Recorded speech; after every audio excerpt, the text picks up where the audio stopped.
दर्शकों नमस्कार। इस समय आप हैं दूरदर्शन हिमाचल के साथ और देख रहे हैं कार्यक्रम the ridge show. Ridge show में आप सभी का हार्दिक स्वागत है, अभिनंदन है। आज के रिज शो का हमारा विषय है प्रकृति दोहन एवं पर्यावरण प्रदूषण। मानव समाज अपनी दैनिक ज़रूरतों को पूरा करने के लिए प्रकृति पर निर्भर है, लेकिन मानव सभ्यता के विकास के साथ साथ पर्यावरण प्रदूषण का खतरा बड़ा है। पर्यावरण प्रदूषण से हम कैसे निपट सकते हैं और भविष्य में इस चुनौती का हम कैसे सामना कर सकते हैं ताकि हम अपने आने वाली पीढ़ियों के लिए स्वच्छ पर्यावरण, साफ सुथरा वातावरण दे सकें, इसी विषय पर हम आज शिमला के ऐतिहासिक रिज मैदान पर हैं और यहाँ के स्थानीय लोगों से हम उनके विचार जानेंगे। पर्यावरण प्रदूषण बहुत बड़ी चुनौती है आज के समय की। हाँ जी। कैसे बढ़ रहा है पर्यावरण प्रदूषण और कैसे हम इसको रोक सकते हैं? देखो सर, जो पर्यावरण है अगर शुद्ध रहेगा, स्वस्थ रहेगा, तो उसका प्रभाव जो है हमारी जो बॉडी है उसके ऊपर अच्छा पड़ेगा। अगर पर्यावरण ही ख़राब हो गया 100 तरह की बीमारियां लगेंगी। ठीक है, कोई हार्ट पेशेंट है, कोई डायबिटिक है, ये सारा पर्यावरण प्रदूषित हो रहा है, उसी वजह से हो रहा है। अगर हमें इनका सबका ध्यान रखना है तो पर्यावरण सबसे पहले इम्पोर्टेंट है, तो उसको प्रिजर्व करके रखो, बचा के रखो, पोल्यूशन कम करो। ठीक है ना। मैं जैसे पंजाब साइड से आया हूँ, तो वहाँ पे इतना पोल्यूशन है, अगर इतनी गाड़ियाँ चल रही हैं, इतनी बसें चल रही हैं, इतना धुआं चल रहा है और वो सारा आपके शरीर में जा रहा है, सांस के तरह अंदर जा रहा है और आपका मतलब डे बाय डे आपका जीवन जो है वो कम होता जा रहा है। यहाँ आके आपको लगता है कि हाँ अच्छा है, कुछ मतलब शुद्ध है, जिसका आपके ऊपर अच्छा प्रभाव पड़ रहा है। तो यहाँ पे आके एक एनर्जी मिलती है। जो पर्यावरण है साफ़ सुथरा है, दूर दूर तक वादियाँ देखने को मिल रही हैं, क्लीननेस है, सफाई सब जगह हो रही है। तो ये सब चीज़ें बंदों को खुद इनिशिएटिव लेना चाहिए। अगर आप खुद करोगे, ये साफ़ सफाई, गंद नहीं डालोगे, सिगरेट स्मोकिंग ये वो सारा दूर रहोगे उस चीज़ से, तो पर्यावरण साफ रहेगा ऑटोमेटिकली और उसका अच्छा प्रभाव पड़ेगा। एक आम जनमानस के तहत आपके क्या संदेश है? सर, औद्योगिकीकरण भी ज़रूरी है। अगर आपने प्रोग्रेस करनी है, ग्रो करना है, औद्योगिकीकरण भी ज़रूरी है। जैसे हिमाचल ने मैंने देखा है बद्दी में अच्छा इनिशिएटिव लिया हुआ है। औद्योगिकीकरण वहाँ पे अच्छा सेटअप बनाया हुआ है, लोगों को रोज़गार मिला है, टूरिज़्म बढ़ा है, सब कुछ बढ़ा है। तो ये भी ज़रूरी है। वो उसके लिए आप एक पर्टिकुलर जगह, जैसे आपने बद्दी यहाँ पे फाइनल किया हुआ है, बहुत अच्छा है। वहाँ एक पर्टिकुलर एरिया में आपकी इंडस्ट्री लग गई हुई है, रोज़गार मिल गया है, सबको मतलब रोज़ी रोटी का ज़रिया बना हुआ है। साक्षी, हम बात कर रहे हैं प्रकृति दोहन और पर्यावरण प्रदूषण पर। आपके विचार जानना चाहेंगे कि जो हम क्योंकि मानव एक सामाजिक प्राणी है और प्रकृति पर निर्भर है, बहुत सारी ज़रूरतें हम अपनी नेचर से पूरी करते हैं। किस हद तक हमें प्रकृति का इस्तेमाल करना चाहिए पर्यावरण को, ताकि नुकसान कम से कम हो? हमें पर्यावरण, जो हमारा जो वातावरण है और जो मनुष्य का जीवन है, वो हमारे वातावरण पर ही निर्भर करता है। और जिस तरह हम देखते हैं, शहरों में देखते हैं बहुत ज़्यादा गाड़ियाँ चल रही है, टूरिस्ट आ रहे हैं बाहर से, तो उससे क्या होता है कि हमारा जो पर्यावरण है वो बहुत ज़्यादा प्रदूषित हो जाता है। आजकल अगर हमने कहीं जाना है तो कम से कम हमें ट्रैफिक इतना होता है कि एक घंटा हम मतलब उसमें ट्रैफिक की जाम में रह जाते हैं और मतलब इतना ज़्यादा इसका वो उपयोग हो रहा है कि मतलब प्रकृति पूरी तरह नष्ट हो रही है। और दूसरा है कि प्रकृति में जो हमारी जो हवा है ना, उसमें भी बहुत सारे रासायनिक पदार्थ मिल चुके हैं अब। और हमें सांस लेने में जो बुज़ुर्ग लोग होते हैं, जैसे कोविड के समय था, तो कोविड के समय की लॉकडाउन लग गया था तो लोगों का आना जाना बंद हो गया था। तो उससे क्या हुआ कि जो हमारा प्रदूषण, जो हमारा वातावरण है वो बिल्कुल साफ़ हो गया था। और जैसे ही जैसे लॉकडाउन खुल गया, उसके बाद लोगों का आना जाना हो गया, तो जो वातावरण में जो प्रदूषण है वो बहुत ज़्यादा फैल गया। हम देखते हैं कि भाई पेट्रोलियम पदार्थों का इस्तेमाल हो रहा है, प्राकृतिक सोर्स है ये एनर्जी के। अगर हम इसी तरह इस्तेमाल करते रहे तो ये ख़त्म हो सकते हैं। आपको नहीं लगता कि कुछ हमें रिन्यूएबल सोर्सेज ऑफ एनर्जी का इस्तेमाल करना चाहिए, जिससे पर्यावरण को भी कम खतरा हो, हमारी ऊर्जा ज़रूरतें भी पूरी हो? हाँ, जैसे कि फैक्ट्री, हमारे इंडस्ट्रीज़ होते हैं, वहाँ पे जो हमारे जो खाद्य पदार्थ होते हैं, कुछ अपशिष्ट जो पदार्थ होते हैं, उसका ये होता है कि हम समुद्र में जो फेंकते हैं ना, उससे भी जल भी प्रदूषित हो रहा है और साथ में हमारी वायु भी प्रदूषित हो रही है। तो उसके लिए हमें कुछ ऐसी चीज़ें करनी चाहिए।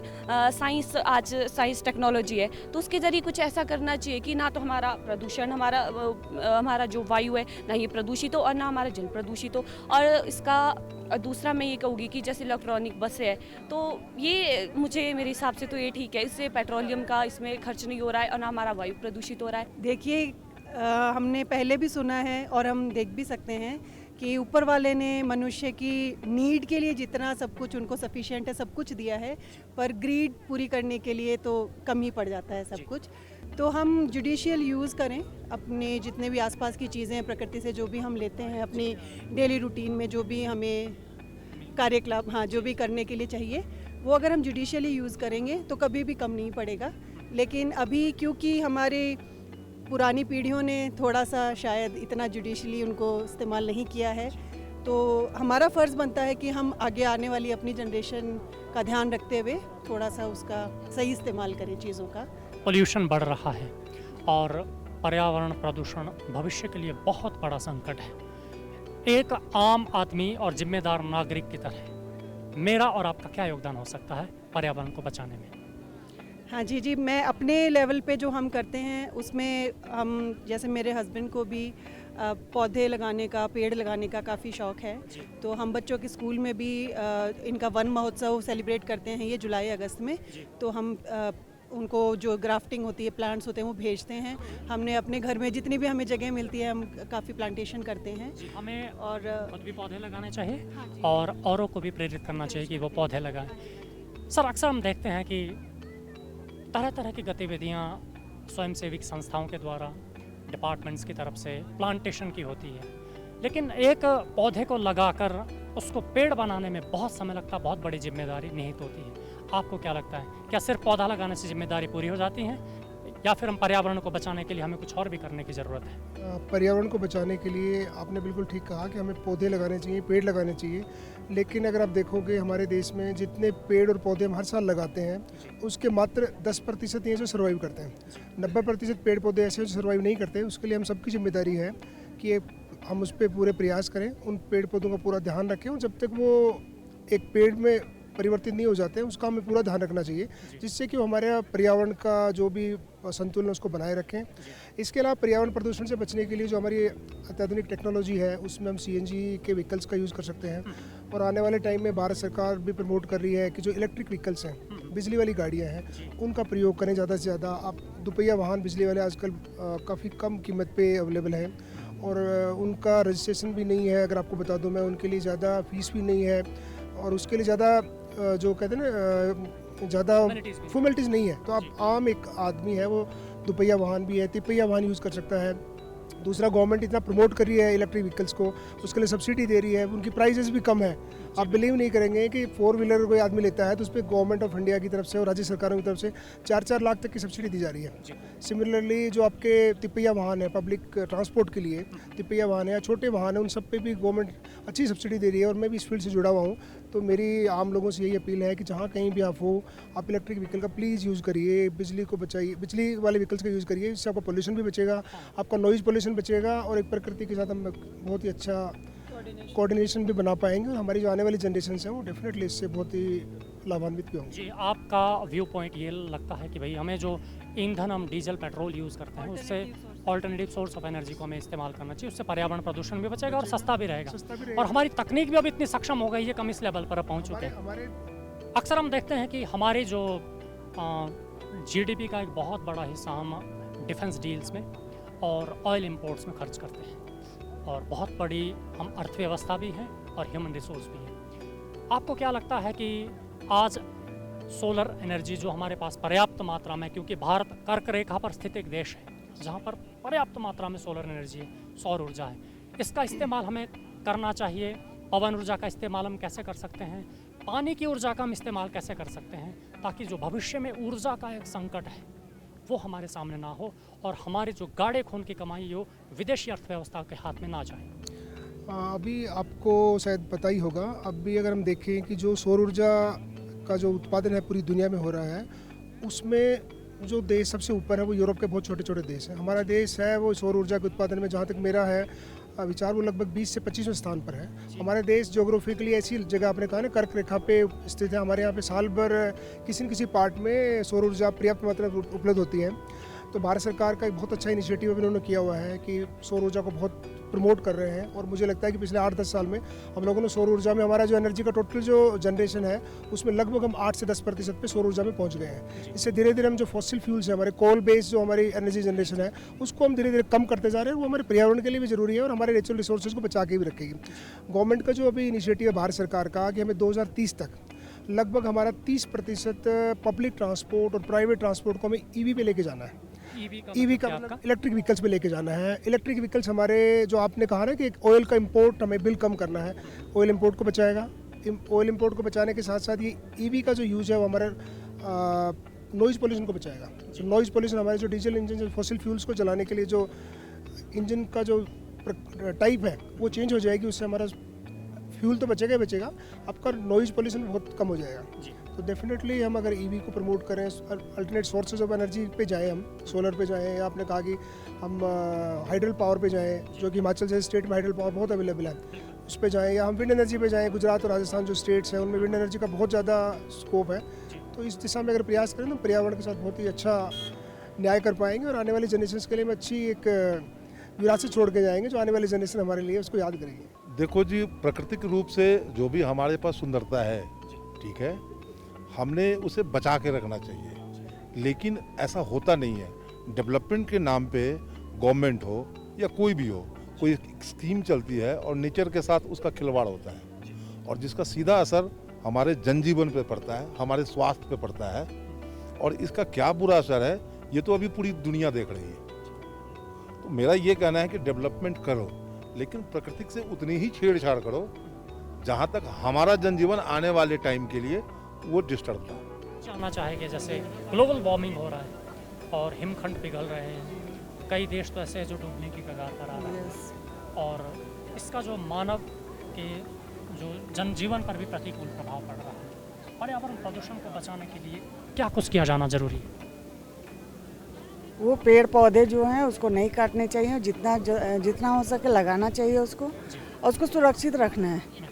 मैं ये कहना चाहती हूँ कि जैसे कि आप लोग देख रहे हैं कि धूप है नॉल है, तो होता ये है कि जैसे जैसे धूप बढ़ती है वैसे जैसे ग्लेशियर पिघल रहा है और उसके वजह से हमारा जो वाटर लेवल है वो बढ़ रहा है, घट रहा है। तो सबसे मेन रीज़न ये होता है कि जैसे जैसे वाटर लेवल बढ़ेगा उस हिसाब से फिर हमारा, जैसे आप देख रहे हैं कि फ्लड वगैरह का केसेज एंड ऑल ये सब कुछ है। तो एक तरीके से एक इसका निगेटिविटी भी और इसका पॉजिटिविटी भी है। ये दोनों हैं, just like a coin, just like both sided of the coin. Sir देखो, जितना अभी तक मैन्युफैक्चरिंग प्लास्टिक की हो रही है इसमें अभी तक भी रोक नहीं लगी है। कहीं ना कहीं आप शॉप्स ले लो, कोई भी जैसे डेली यूज़ के लिए हम कोई भी चीज़ यूज़ करें उसके लिए भी अभी भी देखने को मिल रहा है हमारे को प्लास्टिक का यूज़ हो रहा है। इस चीज़ के लिए गवर्नमेंट को एक ऐसी पॉलिसी लानी चाहिए जिसके तहत प्लास्टिक का जो निर्माण हो रहा है अभी भी चल रहा है, जो इसमें रोक लगे और इसकी जगह पे जो दूसरी हमारी कोई भी होते हैं पेपर्स वगैरह उसका यूज़ किया जाए, बल्कि प्लास्टिक जो ऐसी चीज़ है ऐसी यूज़ ना हो। और जैसे डेली नीड के लिए, जैसे अभी आप देख लो दूध की अभी एक पैकेट आता है वो भी तो एक पॉलीथीन है, वो भी तो वो डिग्रेडेबल नहीं है। ऐसी ऐसी चीज़ें हैं जो जिसको सरकार को देखना चाहिए। हम ये भी देखते हैं कि जैसे अपनी सुरक्षा के लिए कई देशों ने कई खतरनाक हथियारों का निर्माण करा, जिसमें परमाणु बम है, हाइड्रोजन बम है और न्यूक्लियर रिएक्टर्स लगाए ऊर्जा ज़रूरतों को पूरा करने के लिए। आपको क्या लगता है नाभिकीय प्रदूषण कितना खतरनाक है मानव समाज और देश के लिए? सर ये तो देखो, आप हिरोशिमा नागासाकी का आप एग्जांपल उठा के देख सकते हैं इस चीज़ के लिए। तो आपने वहाँ की हालत देखी है, उस वजह से जो न्यूक्लियर वगैरह जो इस्तेमाल किए जा रहे हैं हर एक चीज़ के लिए, जैसे छोटी छोटी चीज़ें हैं, बॉम्ब्स हो गए, तो इस चीज़ से भी कल के लिए कहीं ना कहीं हमारे जो वातावरण में इसका भी असर पड़ता है इन चीज़ों का। तो इस चीज़ में हमारे को लगता है कि कम से कम या तो इस चीज़ में रुकावट लगनी चाहिए, ज़्यादा से ज़्यादा जितनी हो सके रुकावट होनी चाहिए इन चीज़ों में। अंतर्राष्ट्रीय स्तर पर कुछ ऐसी नीति बने, नियम बने, नियम बने देशों की तरफ से, संयुक्त राष्ट्र की तरफ से, कि न्यूक्लियर पॉलिसी इतनी स्ट्रांग हो कि कोई भी देश या तो बनाए ही नहीं परमाणु हथियार या फिर न्यूक्लियर वॉर की तरफ आगे ना सोचे। और जैसा हम देखते हैं कि उद्योग धंधे, फैक्ट्रियां बहुत लग रही है, जहरीली गैसें वातावरण में जा रही है, इससे जो संकट उत्पन्न हो रहा है उसके कितने खतरे आप देखते हैं? इससे तो बहुत खतरे हैं, लेकिन इसके कुछ लाभ भी है ना है जी। जैसे आमदनी भी आती है, अच्छा नागरिकों को कुछ नौकरी भी मिलती है, अच्छा उससे रोजगार मिलता है जी। अच्छा जहाँ तक इसके ये प्रदूषण का संबंध है तो ये तो बहुत ही वाकई बड़ा खतरा है। जी फिर इसको रोकने के लिए नागरिक तो कुछ नहीं कर सकते, तो सरकार का कर्तव्य है ना जो इस पर विचार करके कोई गहराई से इस पर विचार करे और इसको रोके। जी जो बड़े बड़े देश हैं, जो पैसे वाले मुल्क हैं, हाँ उनसे आप क्या उम्मीद रखते हैं एक बुजुर्ग होने के नाते कि भाई जो बड़े मुल्क हैं वो एक क्या योगदान उनका हो सकता है कि पर्यावरण प्रदूषण को रोकने के लिए वो जो है कुछ कदम उठाए?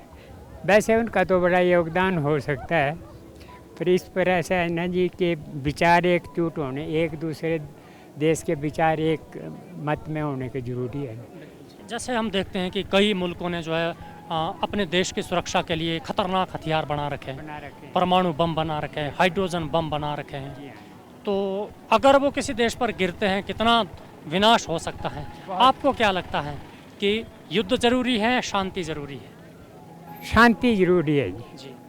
शांति से हर मतलब समस्या का हल निकल सकता है। मुझे लगता है जो हमारा इधर शिमला है, यहाँ पे पर्यावरण प्रदूषण बहुत अच्छा है।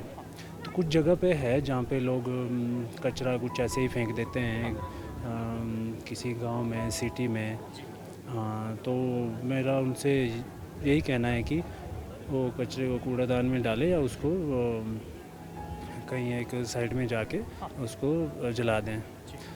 जो बाकी मैं नीचे रहता हूँ जैसे शहरों में, वहाँ तो पर्यावरण प्रदूषण की बहुत ज़्यादा समस्या है, क्योंकि आप लोग को पता ही है जैसे नीचे शहरों में काफ़ी ज़्यादा प्रॉब्लम है प्रदूषण की। तो जो हमारे इधर पहाड़ी कल्चर है, शिमला है, बहुत क्लीन सिटी है, तो यहाँ पे प्रदूषण की कोई प्रॉब्लम नहीं है, बहुत अच्छी पर्यावरण है, पेड़ पौधे सब कुछ है।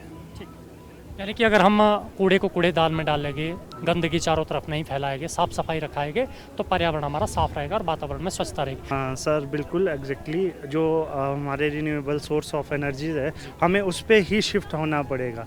और जैसे आपने अभी पहले पूछा कि पॉल्यूशन तो सर सबसे बड़ी प्रॉब्लम आज की डेट की पॉल्यूशन ही है।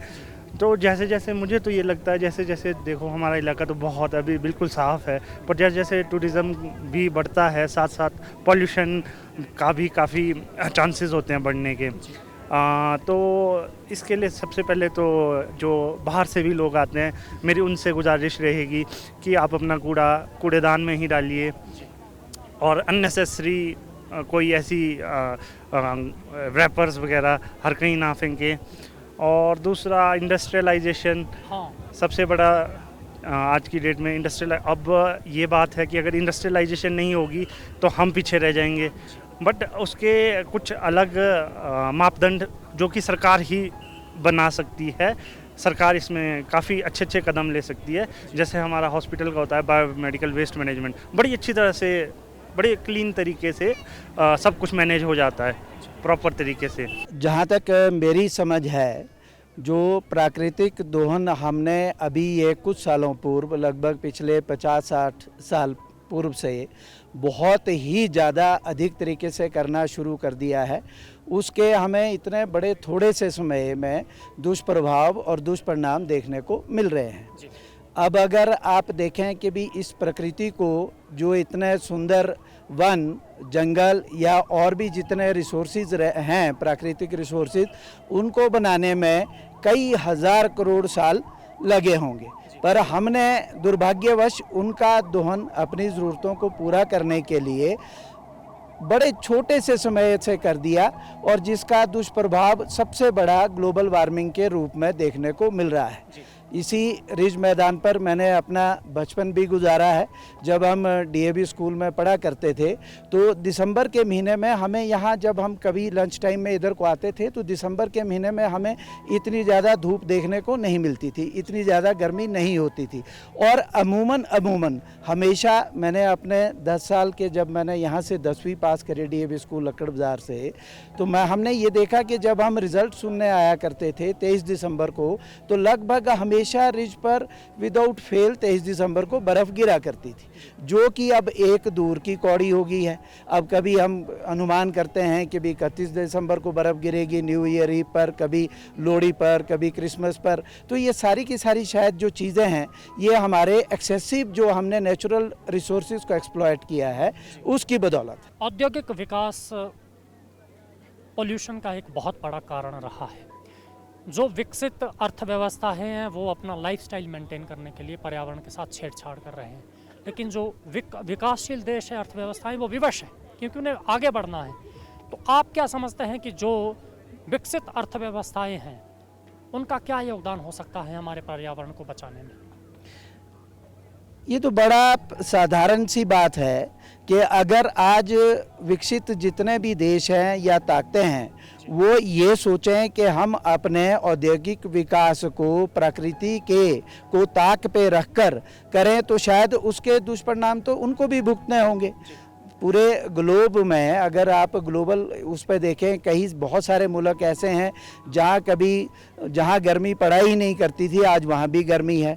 जहाँ बर्फ़ अगर गिरती थी तो बड़ी लिमिटेड गिरती थी, पर अगर आज गिर रही है तो पूरे यूरोप में कई बार ऐसा देखने को और सुनने को मिलता है कि जी इतनी बर्फ़ गिर गई कि जो उन्होंने कभी उनकी बहुत सारी पीढ़ियों ने नहीं देखी।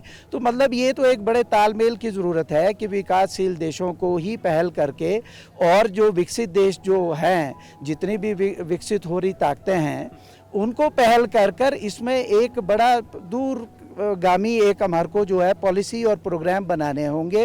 और अगर आप आज की डेट में देखें, सबसे बड़ा प्रकृति का अगर हमारे पास कोई सोर्स ऑफ एनर्जी है तो वो सूर्य है। तो अगर जो सूर्य की एनर्जी को हम एक्सप्लॉयट करें तो मैं मानता हूं कि भी वो सबसे अच्छा एक सोर्स ऑफ एनर्जी रहेगा और उसके इतने कोई बहुत ज़्यादा उसके लगभग नहीं के बराबर दुष्प्रभाव भी हैं। तो हमें उस ओर बहुत ज़्यादा पहल करने की आवश्यकता है। अब कुछ सरकारें करने भी लगी हैं, कुछ पॉलिसीज़ बनने भी लगी हैं, पर इसमें बहुत ज़्यादा अभी कुछ करने को आवश्यकता है। नहीं तो आने वाली पीढ़ियां, ख़ास तौर पे जो हमारी जो पीढ़ी है उसको वो कहीं ना कहीं ज़रूर कोसेंगी कि भी हमारी जो हमारे जो पूर्वज थे, जैसे आज हम अपने पूर्वजों के शुक्रगुजार हैं कि भी उन्होंने जो है प्रकृति को प्राकृतिक रूप में रहकर, प्रकृति के साथ रहकर किस तरह से वो बहुत टॉप की जितनी भी चोटियां होती थी, ऊंची ऊंची चोटियों पर किस तरह से उन लोगों ने बड़े बड़े तालाब बना रखे थे। उससे क्या होता था कि भी पर्यावरण, जब भी बारिश ज़्यादा आती थी पर्यावरण का एक संतुलन बना रहता था,